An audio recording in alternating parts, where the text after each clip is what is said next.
Now comes the investigation part. इसमें हम सबसे पहले करेंगे genetic testing.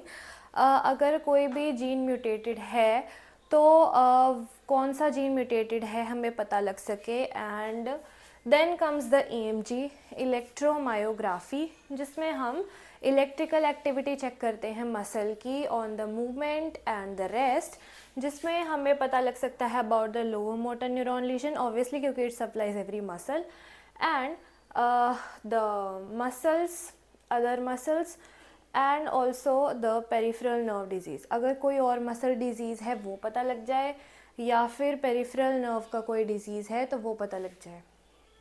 Then NCV, nerve conduction velocity, इसके अंदर स्पीड ऑफ इम्पल्सेस हम चेक करेंगे, speed and velocity of impulses.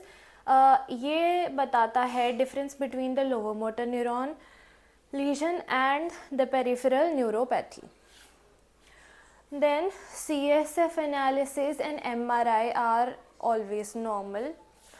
Then comes the muscle enzymes जो कि माइल्डली इंक्रीज रहते हैं। Then we will come to the muscle biopsy जिसमें हमें मसल वेस्टिंग जनरली देखने को मिलती है। मोस्ट इम्पॉर्टेंट अब हमारा जो है वो है El Escorial criteria for diagnosis of ALS, amyotrophic lateral sclerosis. इसमें 4 टाइप्स या फिर पॉइंट्स कह लो जिसमें क्राइटेरिया डिसाइडेड होगा कि कितना लीजन, कौन से एरिया में लीजन है, जिस हिसाब से हम इसको 4 कैटेगरीज में डिवाइड करेंगे ALS को। पहला है डेफिनेट ALS। अगर motor neuron, upper motor neuron lesion and lower motor neuron lesion 3 spinal areas, 3 spinal region में है तो, एंड अगर upper motor neuron lesion and lower motor neuron lesion bulbar area या फिर 2 स्पाइनल रीजन में है, then हम इसको कैटेगराइज करेंगे डेफिनेट ALS में। देन प्रोबेबल ALS में ये जब कैटेगराइज होगा जब अपर मोटर न्यूरॉन लीजन और लोअर मोटर न्यूरॉन लीजन दोनों 2 स्पाइनल रीजन में है। देन पॉसिबल ALS पे अपर मोटर न्यूरॉन लीजन होना चाहिए एक स्पाइनल रीजन में एंड 2 या 2 से ज़्यादा रीजन में होना चाहिए upper motor neuron and lower motor neuron होना चाहिए rostral to the upper motor neuron, superior to the upper motor neuron, then it is the possible ALS। And suspected ALS में there should be lower motor neuron lesion in at least 2 spinal regions. Now we will talk about the management of motor neuron disease, जिसमें सबसे पहले मैं आपको बता दूँ इस disease का कोई भी परमानेंट क्योर नहीं है।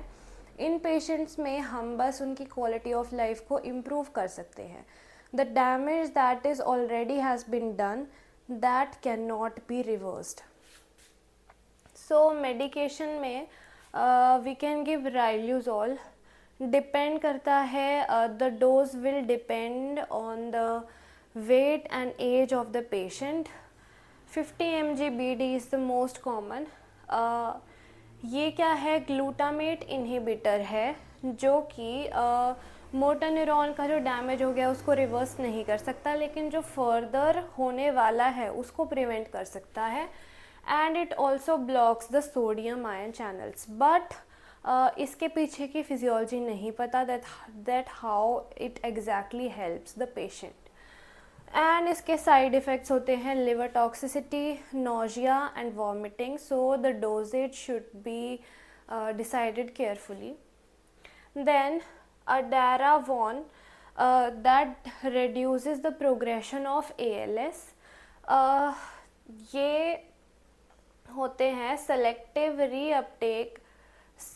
सेलेक्टिव सेरोटोनिन रीअपटेक इनहिबिटर्स जो कि डिक्रीज़ करेंगे depression, sialorrhoea and the pseudobulbar effect को कम कर देंगे।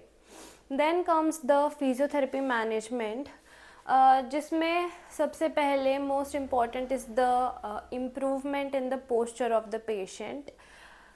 If the child is with the SMA तो उसके माइलस्टोन्स एंड मोटर डेवलपमेंट को इंक्रीज़ करेंगे। and depends on the condition and the posture the patient is having, उसके बाद ही goal set हो पाएंगे accordingly. Then comes the joint immobility. अगर joint immobile है then we should go to the passive range of motions and active range of motions, then active assisted. This will help to in preventing the contractures and decreasing the muscle stiffness. Then we will come to the strengthening exercises and stretching exercises. इससे भी contractures reduce होंगे. It will improve the range of motion and also the circulation. Then heat therapy is given for decreasing the pain of the patient and assistive device provide कर सकते हैं, speech synthesizers, bracing and wheelchairs. Different orthotics can be used depending on the area affected. अगर paralysis है then cock-up splint, foot drop के लिए and different. Then additional therapy is given for the speaking, swallowing and the speech and speaking is similar, and chewing. इन तीन चीज़ों के लिए speaking, swallowing and chewing के लिए additional therapy is given. Now for respiratory insufficiency को manage करने के लिए first of all we will use the peak flow meter, जिसमें अगर the amount of the flow will be less than 270 liters per minute then it indicates ineffective cough generation. So इससे हम और ज़्यादा betterment कर सकते हैं in the patient. Manually assisted cough can be used. इसमें भी एक्सपिरेटरी फ्लो मीटर में पेशेंट को बोलते हैं to the flow and as the velocity increases it helps in increasing the velocity. So जब वो इंक्रीज़ होती है then there is mobilisation of the secretions. So इसमें हम मैनुअली असिस्ट जब करते हैं पेशेंट को बोलेंगे to inhale first of all and then जब एक्सेल करेगा then we will superimpose some pressure for assisting the cough.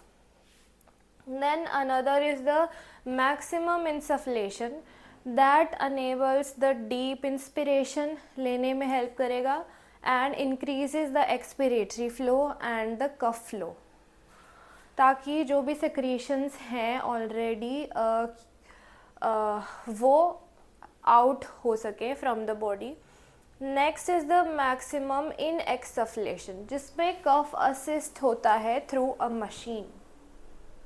Now for fatigue management हम यूज़ करेंगे energy conservation techniques, क्योंकि ये पेशेंट्स बहुत ज़्यादा जल्दी थक जाते हैं. थोड़ा सा काम करने से, बात करने से ही थक जाएंगे, खाना खाने से ही थक जाते हैं.